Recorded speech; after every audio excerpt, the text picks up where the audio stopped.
Hey everyone, it's Mikki here. You're listening to Wikipedia, and this week on the podcast, I'm stoked to bring to you a conversation that I've had with Professor Paul Laursen. Now, Paul has been on podcasts before, a couple of times now actually. He's a renowned sports scientist, endurance coach, and co-founder of Athletica AI. Dr. Laursen has been at the forefront of endurance research, particularly in exploring the evolving role of carbohydrate in fueling elite and age group athletes, though he doesn't spend a lot of his time these days researching in that particular area. But today, however, we dive into the science and practical application of high carbohydrate intake during endurance events, including the evidence behind consuming up to 120 grams per hour, how this practice became a gold standard for elites, and the factors that influence an athlete's ability to efficiently utilize such large amounts. Paul sheds light on the physiological impacts of extreme carbohydrate fueling, addressing its potential benefits, limits, and risks, including GI distress, inflammation, and even its connection to overtraining or heart health in some cases. He shares insights into why age group athletes often struggle when emulating elite practices and offers practical strategies for aligning carbohydrate intake with individual needs and training goals. We also discuss the misconceptions around low-carb approaches in endurance sports, hybrid fueling strategies that combine low and high-carb periods, and the importance of balancing performance with long-term health. And we spend a good amount of time chatting about athletes who have transitioned to an approach that is much better for that long-term health. With his years of coaching and research, Dr. Laursen shares invaluable advice for endurance athletes looking to optimize their fueling strategies, whether they're chasing personal bests or aiming for sustainable performance. So, in my opinion, this is a must listen for anyone curious about the fueling of endurance nutrition and how to fuel smarter. So, it was such a great conversation, guys, and I just really respect Paul and his knowledge gained from not only, of course, his scientific nous, but just years and years and years of being in the sport and dealing with athletes. As I said, Paul's been on the show a couple of times already, and I'll pop a link in the show notes to those two conversations, plus the conversation that Paul and I did on another podcast called Fast Talks. Before we crack on into the interview, though, I would like to remind you that the best way to support this podcast is to hit the subscribe button on your favourite podcast listening platform. And that increases the visibility of Wikipedia in amongst literally thousands of other podcasts that people have the opportunity to listen to. So more people get to hear from the guests that I have on the show, such as Professor Paul Laursen. All right, team, enjoy the conversation.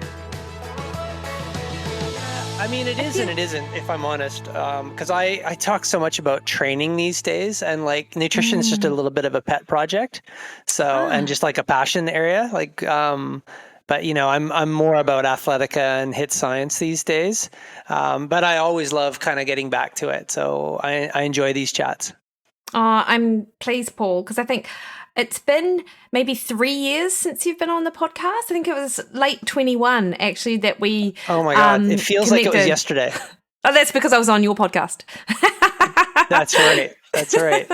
Yeah, and it sort of feels like the whole, like, even though what we were talking about then was a little bit, you know, COVID on the fringe of being slightly controversial, I feel like the carbohydrate story in endurance exercise is also has a little bit of like controversy around it, you know, like there are certain camps, etc.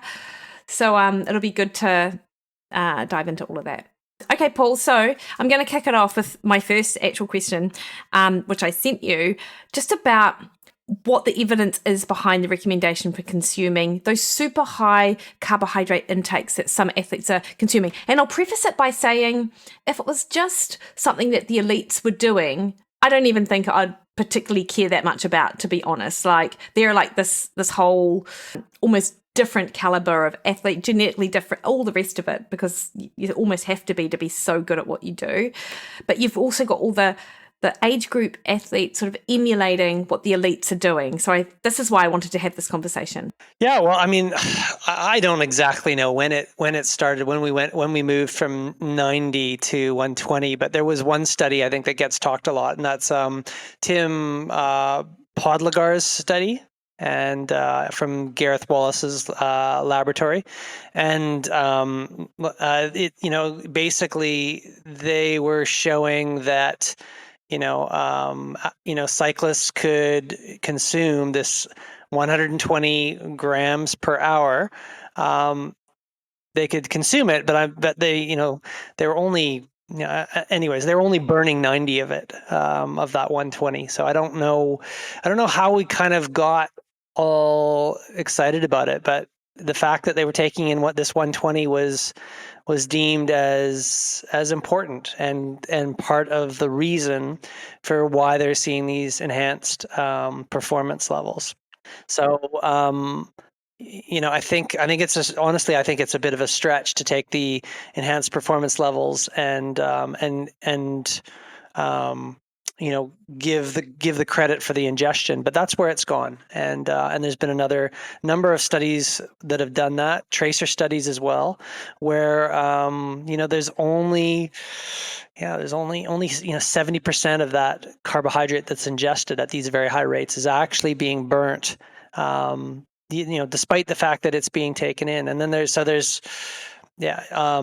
and I think that the data is quite clear, is that basically that carbohydrate that's coming in and the sugar level is just replacing fat. So it's like we haven't really like the amount of endogenous muscle glycogen that's being burnt is about the same, but it's just there's kind of like less.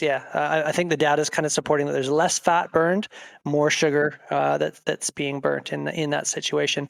But as we've spoken about before, Mikki, a lot of sugar that's left over, and we gotta wonder what's going on with that. But that's I think Tim's study is where it sort of started, and there's been a number thereafter. And like so many things, who knows? Maybe I'm totally missing something. Maybe that is important. And belief effect. We know the belief effect is so critical in in coaching. And if athletes are believing that that's the thing that's causing them to perform the way they are, then some coaches might say, "Oh, I don't really care about the little fight that you're having," and that's it doesn't matter. And we also know that all of the various different central nervous system effects that sugar level is having, and maybe there's something there too. But whether it has to be that way, I don't know. I'm not a believer myself. Yeah. It's interesting, isn't it? Because I know of a lot of athletes who not necessarily 120, but I've been surprised. There was one. Did you know David Roche? I don't know him personally. See him on X quite a bit, and he's like an amazing runner. And him and his wife are, I think they run. I can't even remember what they run now. The details are a bit lost on me, but I follow him. He's an excellent runner. I believe he just won. I'm going to say Leadville, but that might also be wrong. But his carbohydrate intake was well into, I think it was like 140 grams an hour across however many hours that he was doing it. So it's clear that some athletes can absolutely get away with it, so to speak, in the moment or for training. But I am with you, Paul, in that more of the athletes that I see who really struggle with their carbohydrate intake are often doing too much, but it's not even near that sort of 120. They're even sort of down at about 70 or 80 and having sort of quite a few gastric issues. Do we think that there are, do we even know, are there like genetic limits to sort of what people can handle? What do you think influences someone's ability to absorb and digest the carbs? Like, is it a matter of training the gut? Well, that's what people are telling us, is that, if you haven't achieved this 120, gram per hour level yet, well, you just haven't trained it enough. So, but there have been no studies that have shown that. There's been no studies, at least to my knowledge, that have shown where you can, if you start at maybe a 50 gram per hour rate, and then you can train that up to 220. I don't think that exists, but that's what we always start with the anecdotes. And that's what the anecdotes are telling us. That if you can't do this yet, it's just a matter of training it. But it doesn't make, again, if, like I said, if only 70% of these high rates is actually being absorbed, right? Then, or I think it's even less than that. But then what's the purpose? And it just like you're not actually absorbing all of that amount, or processing or burning that, right? So maybe you're absorbing it and taking it in, but it's just sitting either in the bloodstream or in the gut itself. Of course, if it sits in the gut, we know that like the whole process of carbohydrate breakdown is through fermentation, right? So that's what, and then this is, you're talking about the GI issues. This is the gut issues that people have in these long races when they continue with these high rates, and they're really pushing that level, and then they wind up just being, with bloating and actual gut pain, and that's not good for long distance performance. No. And how often, Paul, do you have athletes come to you who report those sort of GI issues that are then resolved when they work on their ability to burn fat metabolism, and you sort of reduce down that carbohydrate? Yeah, that's why athletes come to me, because they've had this problem, and they've reached the end. They're like, this is just I need to go a different way, so that they need to learn how to burn fat better. And a lot of this can actually be like, you can see what your fat burning levels are in a metabolic cart, right? In a standard step test, we get the level of carbohydrate and fat that's being burned across those steps. And if the crossover point where all of a sudden you start burning more carbohydrate relative to fat, like in a lot of athletes, you see them the first time so conditioned to all this carbohydrate and sugar, like it's very, very low, right? Like, and it's like a very low intensity. They're already crossing over to burning more carbohydrate than fat. And that's not how we want to go about our lives.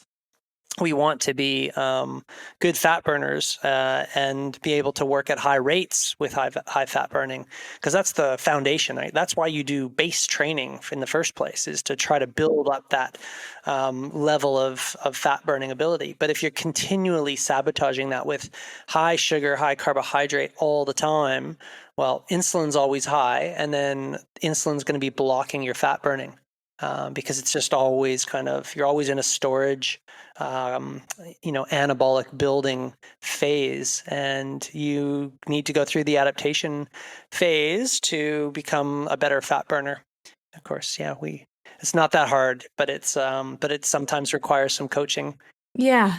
Yeah, and I sort of feel like it's not something that a lot of athletes who are lean often think about, because they've never had to think about their physique when it comes to their sport, so they quote unquote get away with chugging down the food that they eat and the carbohydrates that they consume, which are often highly refined, right? Because it's actually quite difficult to have quite a high carbohydrate diet if you're solely relying on sweet potato and kumara and potato, like your carbohydrate intake's actually still quite low, even if you include those foods.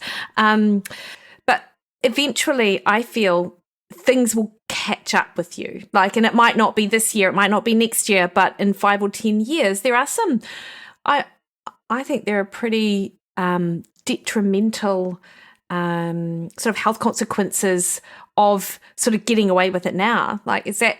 I imagine you feel the same. I mean, you wrote a whole paper on it, right? Mm-hmm. Yep, for sure. Yeah, athletes fit but unhealthy, and with Phil Maftone, and that's kind of what I discovered when I was working in the New Zealand Olympic program, and it was very strange where some of our athletes were just following the nutritional guidelines with these high carbohydrate recommendations, and then all just training the house down, but still having this it was ultimately what we label the overtraining syndrome. And that is ultimately because stress is coming in various different forms. But we have to remember that nutrition done the wrong way, especially with sugar, is a stress. a stress on the system. And another podcast I actually did with Trevor Connor was from the Fast Talk Labs, and he was telling me about this really cool relationship that we have in terms of these cells, these immune cells in the body, and they're called. There's this balance between the Treg and the TF17 cells. The TF17 cells are very, let's see, we like to kind of call them the kamikazes of the immune cells, and they're very instrumental with what would it be like? Their job is to go and kind of wreak havoc, or to kind of break down ultimately if there's sort of a problem, right? So if you're taking a lot of sugar in, these TH17 cells, they get fired up and they go in there, and then the immune system kind of cleans them up thereafter, right? But if you're always having sugar in your diet and high carbohydrate, and it's sort of too much, then you've always got this chronic high level of TH17 cells, or cells that are very active. They're causing what winds up resulting in disease later on, a chronic disease.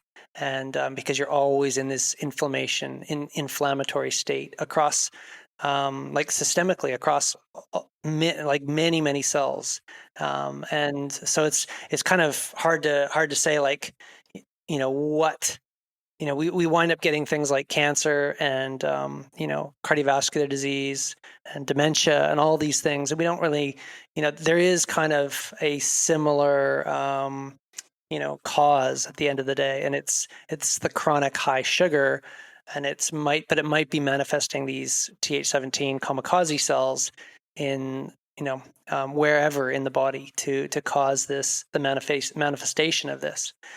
So back to the athlete that's consuming these really high levels, I don't always think about these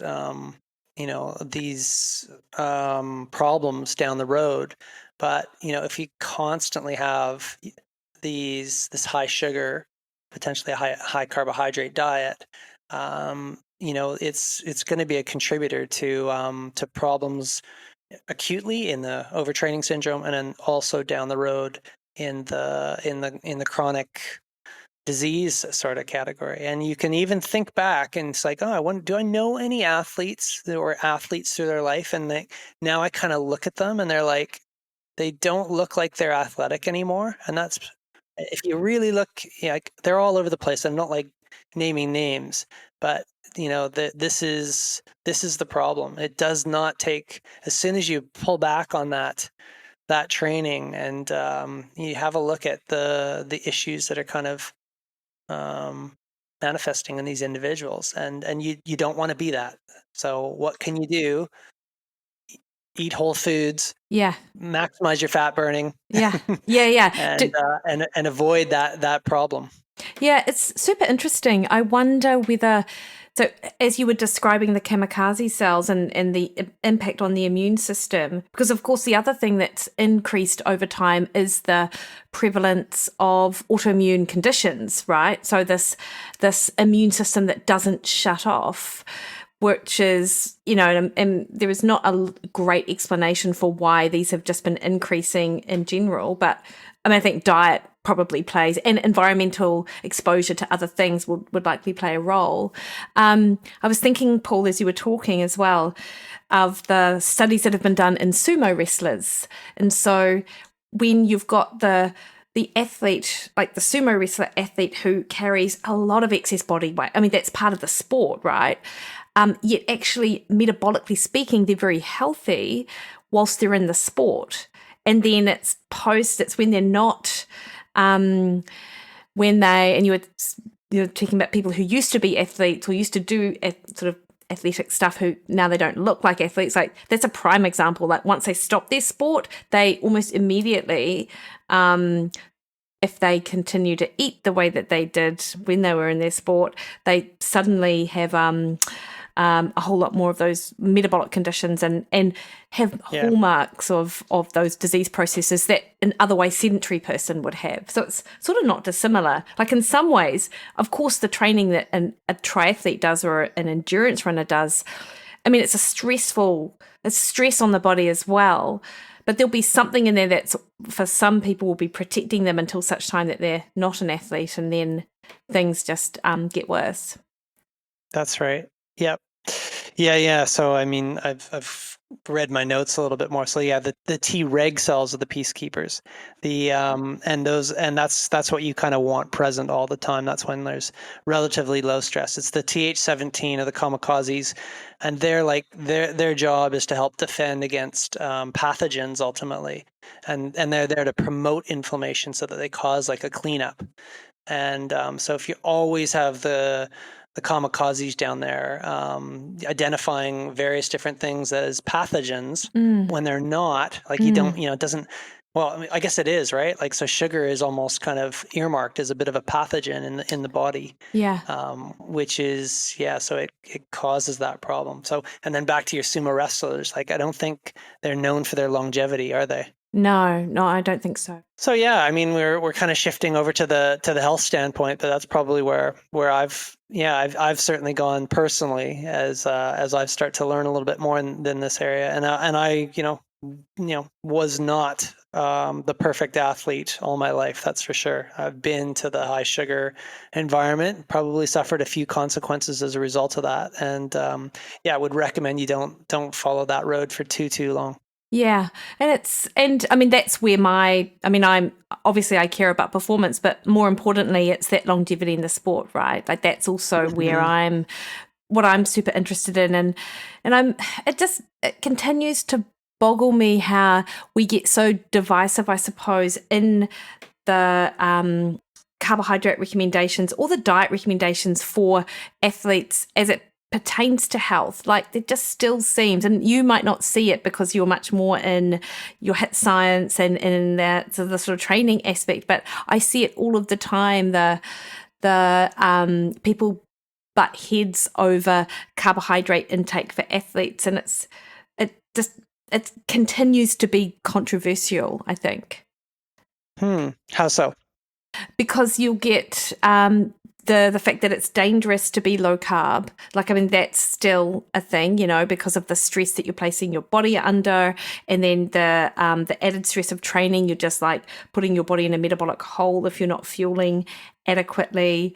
And then also look at this evidence to show that, in fact, we need to push our carbohydrate up for performance. So, it's almost like the blend of health and performance, or the conversation almost shifts to a performance conversation, even if you're sort of thinking about health, because of this new research and a lot of the elite athletes are out there like plugging huge amounts of carbohydrate.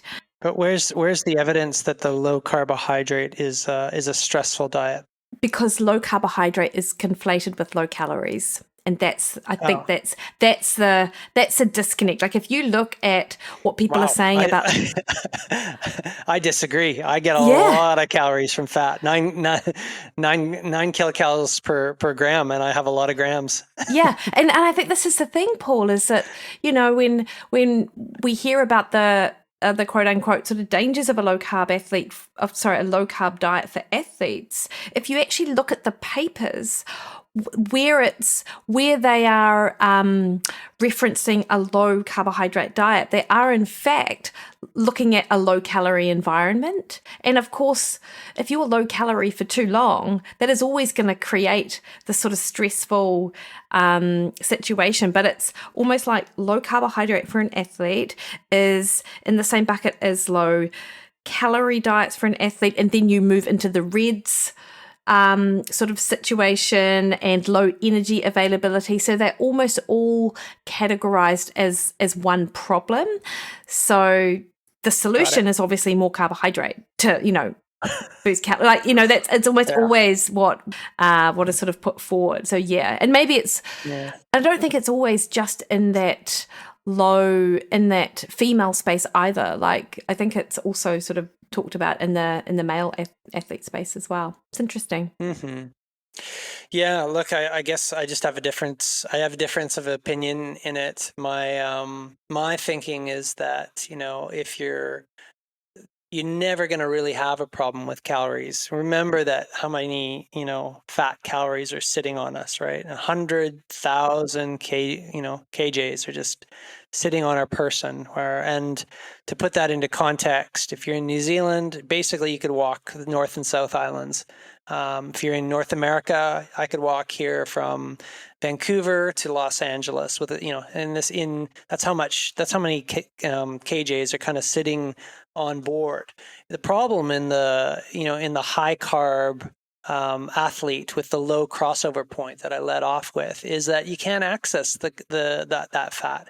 You're shut down because your insulin level is always too high.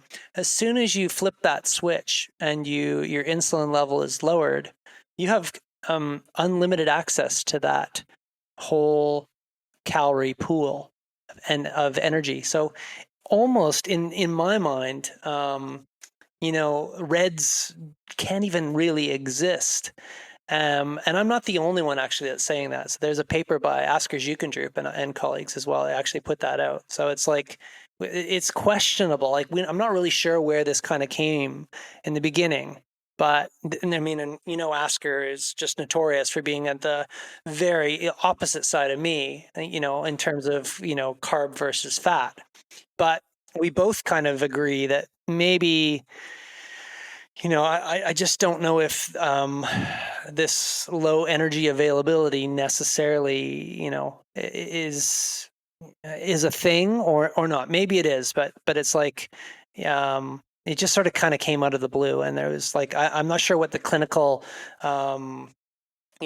symptoms are of this REDS sort of situation. Like, to me, if maybe it's like, if chronic high insulin levels, but that's probably you're never going to measure that. But anyways, I'm digressing. No. I Going all think over the map. No. I like it actually, Paul, because I'm super interested in that, because I also saw, and maybe Asker was the author of this paper, but there was a paper a couple of months ago, maybe it's the same one you're talking about, that actually said, you know what, like, look at what we're relying on for reporting energy intake in these athletes. And I think they did a study showing that athletes were underreporting their caloric intake by maybe an average of 500 calories, maybe a little bit more. And the gap, therefore, between the energy they expend and the energy that they take in is not nearly as much as what they thought it was. They're like, I don't know that there is a low energy availability issue here. Because how do we even know? Like, it's one of the this is one of the problems with nutrition science, is unless you get anyone into a metabolic lab and you know exactly what's going into their mouth, then most people are going to underreport what they eat. And how can we rely, therefore, on this data to determine where that low energy availability sits? And I don't think that they were saying that some of those other issues that athletes have with maybe under recovering or overtraining, like, they exist. But I think what they're saying is we don't know that it's an energy issue necessarily, which sounds to me like that's what you're saying. Yeah, exactly. And you nailed it with the reporting aspect, right? So, the listener, just imagine you're signing up for this study, right? And you've got to write down and record all the food that you eat in a day, or for multiple days. And I don't know if you've done it before, the listener, but it's like, it's not always that easy to do, and to kind of reflect and whatnot, because we're all busy people doing a bunch of other different things. And did you get that portion size just right? Are you confident in the makeup of the food that you actually just consumed? And we're not. Like, you're really, you're throwing a dart kind of against the wall, right? In terms of the estimation, it's such an estimate. So if that's the intake estimate, yeah. Also, what's the output estimate too, right? There's a big unknown there too. Are we wearing like a metabolic cart on our person all day long? No, we're not. So it's just a complete guess, and it's kind of it's a thing that we're talking about and saying, oh, this exists, but let's be honest, folks, we really do not know. if there is an energy deficiency sort of issue here. In theory, we acknowledge, of course, that could be an issue. If that's the case, if a person is starving themselves and, has anorexic tendencies and losing weights, losing weight, and, anorexia athletica, all these sorts of things, totally acknowledge all that can occur. But, to identify this on a person by person basis isn't a precise science, I would say. Yeah, and I guess it's because I believe I've seen estimates like that a lot of people under the sort of definition of low energy availability, it's quite a high percentage of athletes fall under this. And Karen and I actually, so Karen's in, Karen, we were at a conference together and we were just chatting and she was like, I don't know if I buy it actually. Like, how can all of these athletes, it just almost...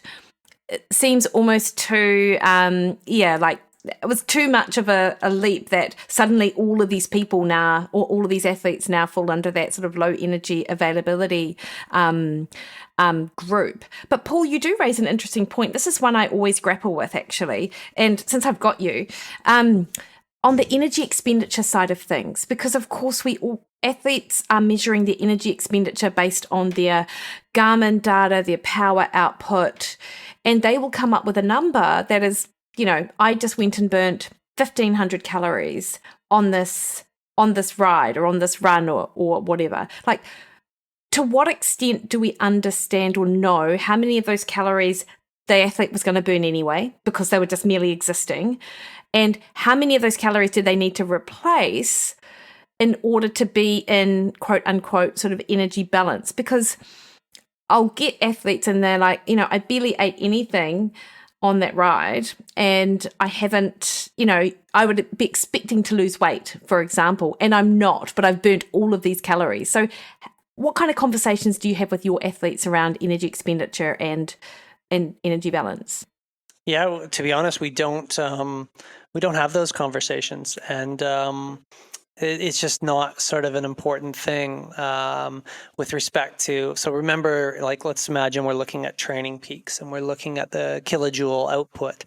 So this is a measure of watts, right? So you're the watts and then kind of a conversion to kJs, and great. It's awesome. It's a it's a marker, and it's even a training marker. Like, you went out on a 7-hour ride and you were pretty impressive. 4,000, 5,000 kJs on your day. Great. But whether I'm not gonna. My athletes are conditioned to use their appestat to regulate their energy needs in the subsequent period of time there. So yeah, it's not like I am prescribing based on that external training load marker. Remember, external to my person, right? So this is different than the internal caloric burn, which we don't really know, right? So yeah, that's that, and that's why once again, it's almost kind of back to the whole conversation where we're making these sorts of estimates. There's way too many estimations that are kind of going on. Plus, we've got this inefficiency aspect in the burn. Don't forget, right? So we've got this. We're 20% or thereabouts, between 20 and 25% efficient with respect to the calories that are within us and that are being actually pushed out into external workloads. Like and remember, that's 80 to or 75 to 80% goes towards heat. We're warm-blooded animals. So that's what's making us warm, is that our cells are burning the fuel that we ate and give us warmth. And then when we exercise, 20 to 25% can be pushed out and as external workload. So there's just, once again, I'm kind of going back where there's just so many various factors that are involved. I'm never going to eye up and count calories that I'm going to consume relative to the external training load that I am performing. I just don't even go there. I teach athletes the food to consume, the foods that are healthy, the good choices that they make. I teach them how to shop, and then I teach them the ones that they probably want to avoid. And then I let the apostat take over, the regulatory center that's in the hypothalamus in the brain, and that's what should be. Never want an athlete to feel hungry. You're hungry, you eat. Um, fine. We'll have places to maybe fast or not fast. Sometimes those can be beneficial. So, for example, many of my high performance athletes can easily do up to 8 hours of riding without eating, and I know that's crazy bizarre for some people listening, but that's what they train themselves to do. Killian Jornet, he got on my podcast, and he talked about that. So he goes for 8 hours running in the hills. Granted, he's the greatest ultra distance runner on the planet. Yeah. But he goes. That's what he practices. He goes. He goes. It's all about experimenting for me. I need to go out there and learn and see what my body can do. So I need to be able to practice running 8 hours fasted in the hills, and just on and just collecting water along the ways. I must do that. And anyways, and that's the challenge. And it's never day one. If you're one of my athletes, you're not doing that on day one. You're building up from 1 to 2 hours to 3 hours to et cetera, right? You're progressing this ability just like you are, just like you're doing with any of your training. It's a bit of an art and a science. Yeah, I find that really interesting. It's a bit like Courtney DeWater. Actually, it's quite different. It's different in that she's not as, you'll get some athletes who are very dialed into X amount of carbohydrate an hour, and she goes on feel. And it sounds to me like Killian Jornet would also probably be in that position, albeit that's quite a deliberate tactic to be able to train to see what his body can do. Like, if someone's listening to this, I can imagine they'll be thinking, surely he'd just lose a lot of body weight, or he'd have low hormones, or he'd be overstressed if you do that kind of thing. So what do you say to people what do you think about those tactics? I mean, obviously you utilize them with some of your athletes, Paul. Like, how do athletes find that balance between understanding better and working towards that physiological state of being able to be, I guess, to be a good fat burner, but not run the risk of putting themselves in a metabolic hole and not being able to recover? I think it's very mental. I think it's like, again, doing this for a while, a lot of the athletes will kind of come to me. They'll be a bit hesitant and frightened about what we're going to try to do, right? And it's that's where it sort of helps to have someone that's by their side and coaching them ultimately, and giving them that confidence that they can progress this out, and that the hormonal pattern will be fine, right? Like, that we go through these periods of anabolism, building up, that we were talking about, and also you want to go through periods of your day where it's catabolism, where you're breaking down. And this is like, if you feed properly in the feeding period, in the anabolic period, there's not going to be any issues, right? You're giving all the amino acids, essential amino acids and fatty acids, and that's all going to go back towards building the hormones and building the all the various different cells of the body that are required for functioning as a healthy athlete. And yeah.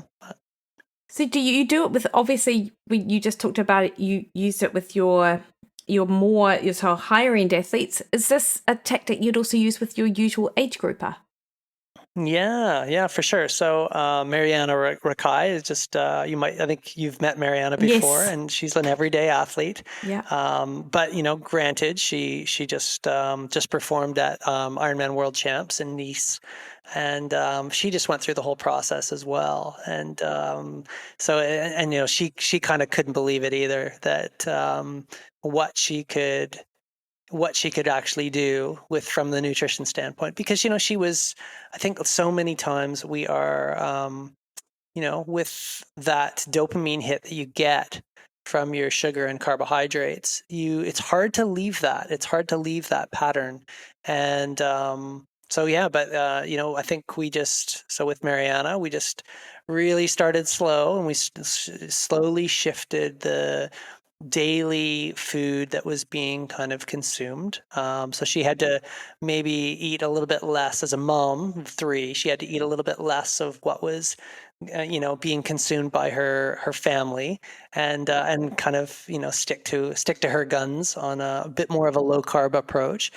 And then she slowly got that confidence to be able to go out on a ride or a run without any crutches of a gel, say, for example. Like, gels were always kind of on her person in the past and always being consumed at the same time, or a carbohydrate electrolyte mix, whatever, right? But it's like she just got the confidence slowly to extend that out, so that she was doing 4 or 5 hour rides fasted as well, before she did her Ironman. And she just, yeah, she couldn't believe she was just never hungry anymore. And for whatever reason, there's this switch. There's that shift in the insulin level. It gets lowered. Fat becomes more available and burnt by the cells, and recovery is just so much better as well. That's the big thing that people really notice, is just how much better they recover when they shift their diet to kind of something that's a little bit more animal and fat based, animal protein and fat based. And they just, yeah. So, Marianne is a great example of an everyday athlete that just went through this process, and really, yeah, I mean, within a very short period of time, extended her performance ability and recovery ability, profoundly. Yeah. And Paul, what when it came to Mariana, actually I'm gonna I'll probably just ask her also. But what was her sort of carbohydrate intake during the race? I think she was sitting around 50 grams per Nice. hour, I think. Yeah, Yeah. and maybe even a little lower, like 45, 50, I think, kind of on that level. And I think when I did my sub 10 in Taupo, I was about that level too. Oh, amazing. And Yeah, I think 50 feels good. Like, it's just like, yeah, just that's a good level for yeah. me, and that was similar for Mariana. Yeah. And I feel like people misinterpret these conversations as in they'll hear you saying, I've got athletes who go out fasted for 5 hours, and they're like, okay, I've got to do every run, I've got to do every race, I've got to do every ride, and then like with no carbohydrate, which isn't actually what you're saying. So it's more about lowering that reliance on carbohydrate, balancing the blood sugar, which is what Tim Noakes talks about. And I really rate a lot of his information about that's actually the thing, isn't it? It's keeping the glucose in the bloodstream, and it's not necessarily about loading it up. And you don't actually need a lot of that glucose in to be able to do that. Yeah, that's right. I think Tim's idea is spot on. I know he's working on a bunch of projects to kind of prove this, yeah, I mean, time will tell, but it makes a whole lot of sense based on what I've experienced, feel, and the data I've seen, where, like, in terms of like looking at what's important, it's your individual set point of blood glucose, whatever that may be. In the low carb athlete context, they really have worked on their liver's ability to push out to work on gluconeogenesis. Right now, gluconeogenesis, just break down the word, like new glucose, the generation of new glucose, right? That's the job of the liver. And the job of the liver is to take apart the amino acids and take apart the fatty acids and convert those into glucose. And when it's trained up to do so, it does a very good job of that, and it can maintain these glucose levels to a homeostatic kind of level. And I've really enjoyed actually playing around with continuous blood glucose monitors. And like when I go out on a 4-hour fasted ride, my blood glucose level on the CGM sits around 3. Right, whether that's accurate or not, we don't know, but it's relative to me. So when I'm at rest, I'm typically sitting around between 4.5 and 5. That's usually where it sort of hovers in my experience with a Dexcom CGM. But then when I go and ride, sitting at around, steady 175, 200 watts for 4 hours, that just kind of up the hills in the Y-tax, that would just kind of like sit down around 3, which in more like 3 millimoles typically for a person would almost kind of, that's very much classified as hypoglycemic in most individuals. And, some would say if you were conditioned in the high carb context, that would put you in a diabetic coma. So, but of course, that's not the situation for me, because I've got other metabolites that are floating around my body. Things like all the ketones, right? There's 3 different ketones that are floating around. Those go into my brain. My fat levels are probably a lot higher. The amount of triglycerides that are out there and being burnt. So it's just interesting how the context completely changes as you adapt over to this new sort of fuel source. Do you use CGMs with your athletes as well, Paul, at all? Sometimes, yeah. Sometimes the ones that can afford them, and because it's such a great teaching tool. So I'm using one with a friend right now, and he just is blown away. Right. And he just can't believe some of the items. So what was some of the big findings for him? Definitely a Dairy Queen. He had a Dairy Queen Blizzard with his daughter, and he said, that's the last Dairy Queen Blizzard I'm ever having. It was like, he goes, oh my God, I can't believe it. That was, 200, it was in milligrams per deciliter, but it was like, it was up at 200 at the level.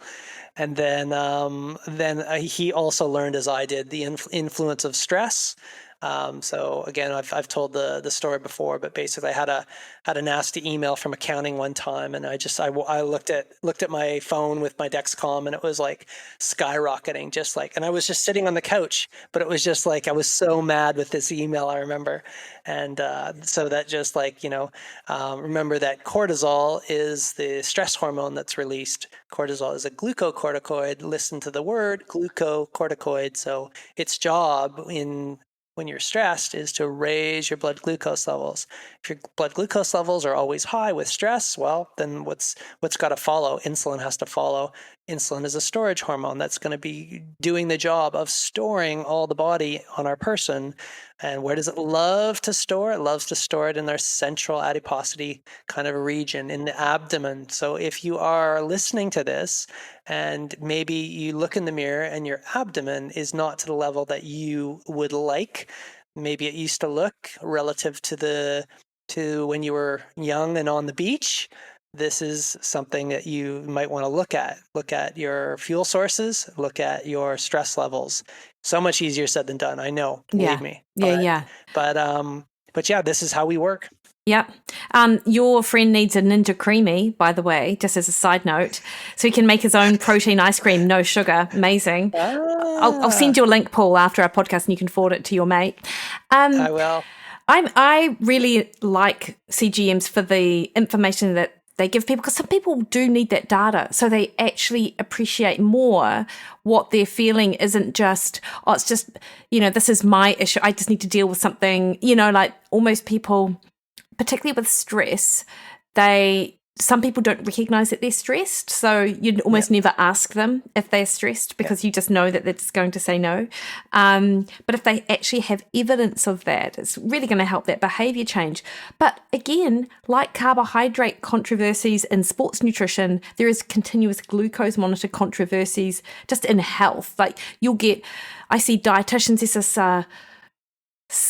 Nicola Guess or someone I see on X all of the time who thinks a CGM is terrible for anyone who doesn't have type 1 or type 2 diabetes, because it's creating this hyperfixation on glucose, and detriment of other aspects that people need to be focused on. And I just don't know why people get such a bee in their bonnet. Why can't they just look at it as a tool in the toolbox that people can use? The same way that sort of generally reasonable people like you sort of approach it, you know? Yeah, I know my friend would 100% disagree with that person, because he, like you said, he got so much insight into the effects of food and stress and sleep on his physiology. He could see how all those factors, he learned directly how all those factors affected him, his response to blood glucose, whatever the limitations. But, clearly a Dairy Queen Blizzard was not a, there was a, whatever limitation that expert wants to say, his levels went from 90 to 200 when he had the blizzard. So clearly there's a correlation and a suggestion that the blizzard isn't a great thing. If you use common sense, that there's going to be an insulin response to that 200 milligrams per deciliter, blood glucose. So it's there for you as a tool to learn about how environmental factors, including nutrition, sleep, and stress, affect you. And you only have to use it for like a month or two, and then throw it away. But after you've used it for a month, you've just like fast tracked so much learning about what affects you from a health standpoint. Yeah, I totally agree. And I think about CGMs and think they're so much more helpful than something like the glycemic index, which people still refer to. Like the glycemic index it seems such a useless tool for anyone with regards to their diet, because it's not going to tell you how you respond to that food. Like we are so different now. And I even think about how that research is even conducted. It's like it's so many limitations with those trials to sort of determine the GI of a certain food. I just think that's just far less helpful than the individualized stuff. Yeah. Yeah. And so one of his friends was visiting, and it was just, they were batching it basically. They were having like sort of the same foods. And just like that study that's published, where they're both wearing their CGMs, one guy gets a total crazy response from one food versus my buddy who gets like no response. So they were completely having different responses to different foods. Yeah, interesting. And that, once again, they were just like, they were fascinated, right? Because here they were running these experiments on themselves, but what mattered was their own personal response to various different foods. So why guess if you have the opportunity to learn about some of these things? I completely agree. Paul, like, obviously you've been in this space, in the health space around nutrition for, well over 2 decades or 15 years, or I don't know, for as long as I've known you, and it's been some time and longer. Like, what has changed? Has anything shifted in your mindset around food and nutrition? Like, if we had this conversation maybe 10 years ago, is there any aspect of what you think is important now around it? Has that changed at all? I think I'm a little bit less, what we say, anal about carbohydrates versus fat. But the only thing that I am a little bit particular on, is just like making sure that my carbohydrate that I'm consuming comes from Mother Earth. And if it comes from Mother Earth, I'm not that concerned about the glycemic response, right? Like if I get a little bit of a kick from a banana or an apple, either one, I don't really care too much. But I'm happy that it's kind of coming with fiber, and I know I'll be good. But I'm very metabolically flexible now, we would say. Where metabolically flexible, I guess, kind of refers to the fact that you can always burn a good level of fat, and you can more or less kind of avoid sort of these large spikes in blood glucose with all of these various different foods. But I do stay away from like the common ones like bread and pasta. They don't really suit me. But yeah, again, if anything's changed, I've just loosened up a little bit on totally keto versus just whole food. I'm just real simple diet. Just all my food's kind of coming from Mother Earth, and animal proteins and meat and two veg, right? Is Yeah, that yeah. simple? Yeah. No, I love it. And then with regards to what low carb is for your athletes, like, is there a range that you would say that your athletes sort of fall into? Yeah, I think general, when they're about 100 thereabouts is a good target, and especially when you're exercising too. Don't forget that's going to really sort of lower. While keto is probably typically you're aiming for sort of like a sub 50 grams. Maybe the if you're training, you're going to probably get that same response at about 100. You really shift that, right? Because you're always burning it.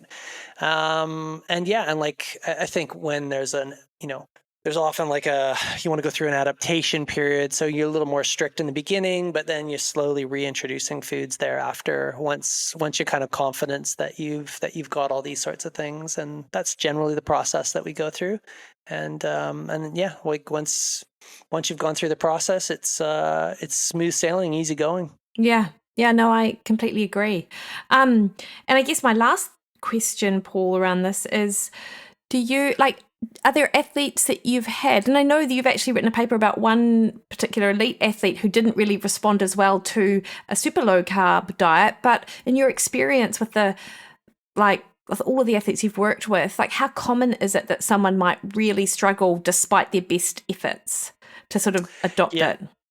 It's not that common, but what the key underlying factor in my experience that will sabotage the athlete converting or adapting is the adherence to a vegetarian diet. If you are in a vegetarian diet, and this was the athlete that you're referring to, it's if you're on a lacto-ovo vegetarian diet, that's a lot of eggs to kind of eat. It's a lot of dairy to eat, as you would know all too well, Mikki, and it's just a little bit limiting. And I think if I'm to guess, well, obviously we don't have this data, we just have these anecdotes, but if I'm to guess, it's like there's something about the animal proteins that go towards the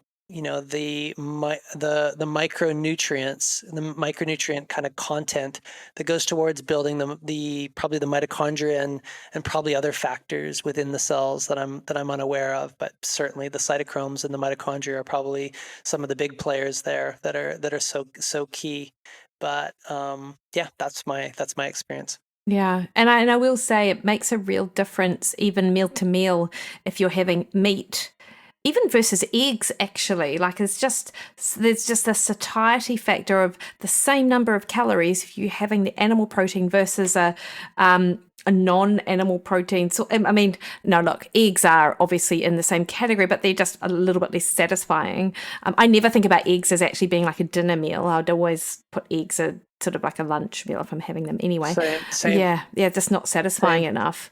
But there is, No, yeah, they're just like or like a snack or yeah, like just like a protein settler for the day kind of thing. Have a yeah. hard-boiled egg. Yeah, and it's certainly not, they don't have that same satiety factor. And of course, I don't know if you're familiar with Marty Kendall. He's been on my podcast a couple of times, and he has done a lot of work in nutrient density of food and creating diets all around the nutrient density. And outside of carbs, protein, and fat, he talks about those micronutrients which are important for satiety, and a lot of them you'll find in, animal-based food and plant-based food as well. But it's actually that, intersect of meat and vegetables that really Yeah. works. Yeah, and I picked up the same thing with Rob Wolf's book, Oh yes, The wired to Sacred eat. Cow.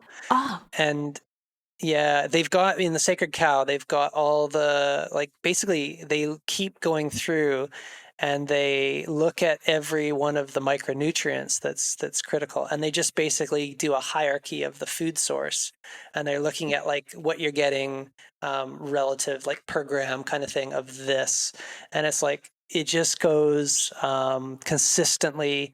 There's never a time when a vegetable or even, or a dairy or an egg is going to outperform any of the meat products, right? And it usually goes like top. Typically, it's listed like this. It goes liver, cat, beef, and then it's like, I don't know, chicken, pork, fish. Those are like all up there, right? Like, but it's like, yeah, and then comes the eggs and the dairy and thereafter, right? So if you're looking at it in terms of the density per gram of the food that you're taking in, and don't think about the carb and fat macronutrient protein battle anymore. Just look at the micronutrients, and the micronutrients that you're going to get. We're talking like all the vitamins, right? All the B vitamins, A, C, like all these vitamins, and then the minerals too, right? Like all through the various different minerals, magnesium, potassium, sodium, all the phosphates, like all these various different things. You're getting it through it from meat, and predominantly like the density is just coming in so much higher. And then you can go back to how we can actually achieve some of these fasted rides and replace everything that's lost in the feeding period. Well, now you can because you don't have to eat a whole lot to replace all those critical micronutrients that are going to build all of the machinery that's needed in the body. So yeah, anyways, it's once you kind of get all that, it's beautiful, and you're like, I get it. I get it. It's so easy now. 100%. And in fact, there was a paper by Ty Beale just came out maybe a couple of days ago, and he does these wonderful graphs of where to find nutrients in food. And I think it figured out that 67 grams of liver has the same amount of nutrients as 667 grams of legumes. I mean, it was like this insane comparison. And so I don't know, it's good. Just makes sense really, given that we're human, we're animals. This is what we've been designed to eat, regardless of the food that's in our environment. But like you're kind of saying, we are talking like hundredfold like level difference, right? Like they are big differences in the animal protein source versus the vegetarian sort of source. So again, back to why didn't that elite athlete that's a vegetarian adapt? And it's the nutrient density and it wasn't the macronutrient ratio, it's the nutrient density. So we're fighting over the wrong thing.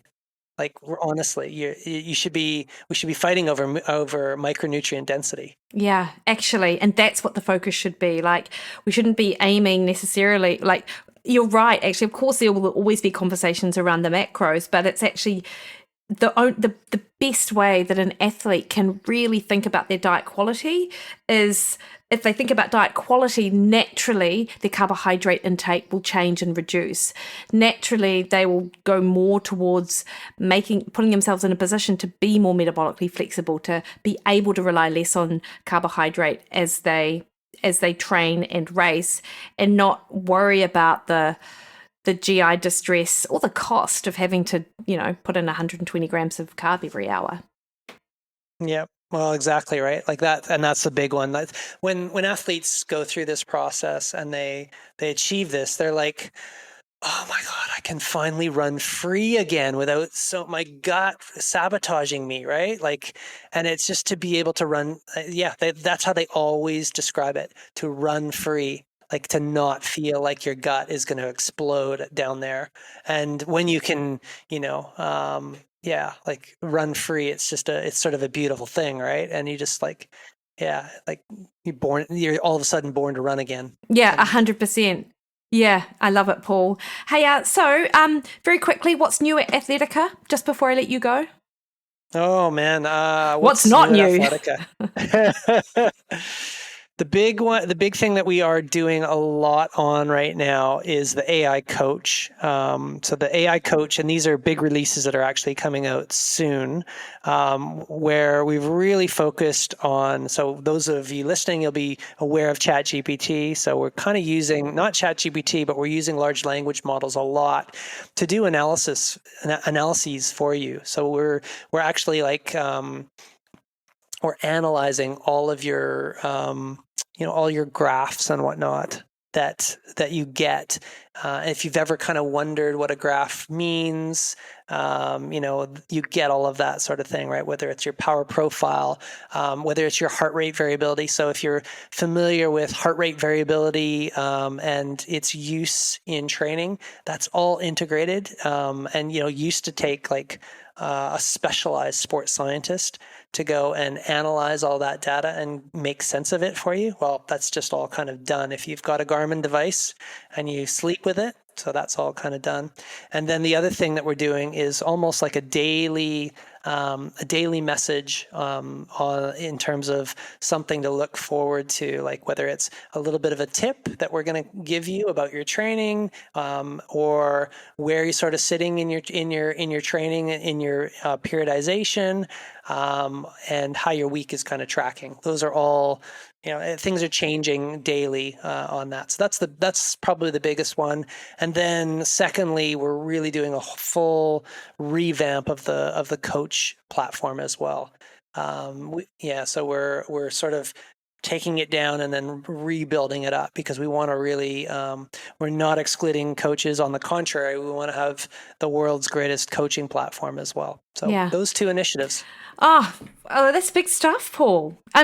Thank you so much for taking the hour to talk to me about, athlete health, which I know is near and dear to your heart as well. So it is. I appreciate that. Thank you so much for having me, Mikki. It's so important, this work that you do.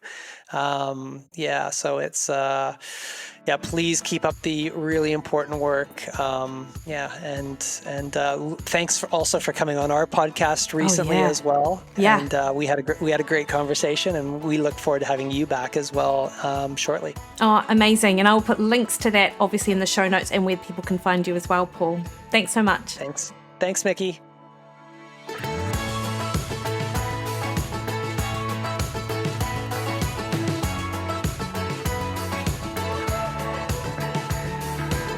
Alrighty, hopefully you enjoyed that as much as I enjoyed conducting the interview. And as I said, Paul is just such a wealth of information. Next week on the podcast, I speak to my friend. I would like to say she's a mini me, but that's not actually true. She's so much smarter than I will ever be. And that's Christy Storashuk. We chat next week all about her research into fasting and mitochondria. Till then though, make sure you sign up to my webinar, Unlocking Metabolic Mastery, that is taking place January 29. That is 1 week from today. If you are listening on the Wednesday that this is published, you can find a link to that in my show notes as well, in addition to my website. All right, team, catch me on Threads, Twitter and Instagram at Mikki Williden, Facebook at Mikki Williden Nutrition. Head to my website, mikkywilliden.com, sign up to that webinar. You have a great week. Talk soon.